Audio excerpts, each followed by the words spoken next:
So you can do this with 2 people, but we recommend them to be very hardy and strong, and it's probably better with 4 people for safety.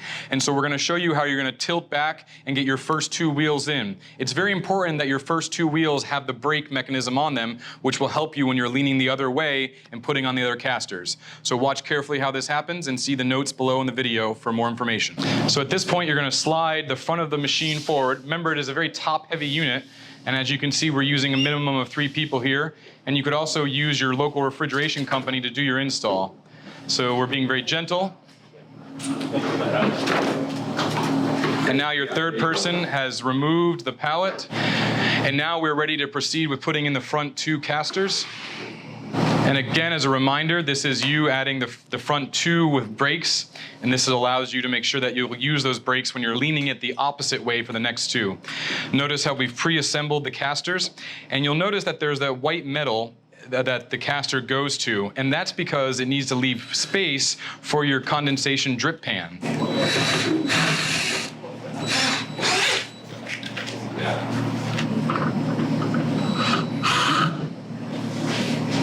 So this is the really important part of the process. As you can see, you put those on, and then we're going to engage the brakes. That way, when tilting the other direction, it doesn't roll, giving you the ability and height to safely put on the rear wheels.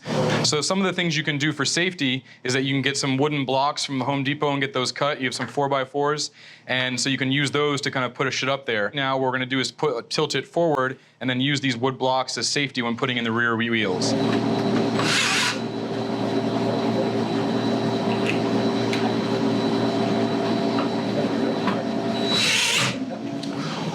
And as you can see, again, these are 3/8 screws.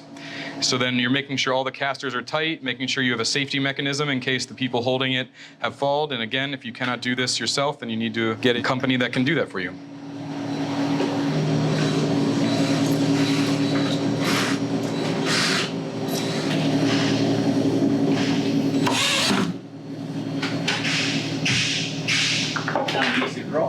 Easy drop. Ready?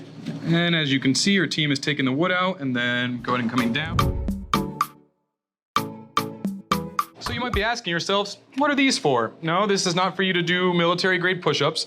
This is for you to make sure that you do not, or your employees, do not push your unit back against the wall, which can damage your compressor and void your warranty and make your life not ice cream fun. So you'll see that the 4 screws come on the unit.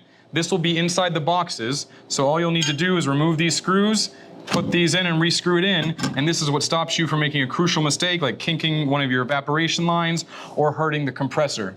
Some of your units may also have a sign telling you to remove a strap from the top of the compressor. If that is there, you'll also want to follow those instructions. But we'll just show you how simple it is to put these on now.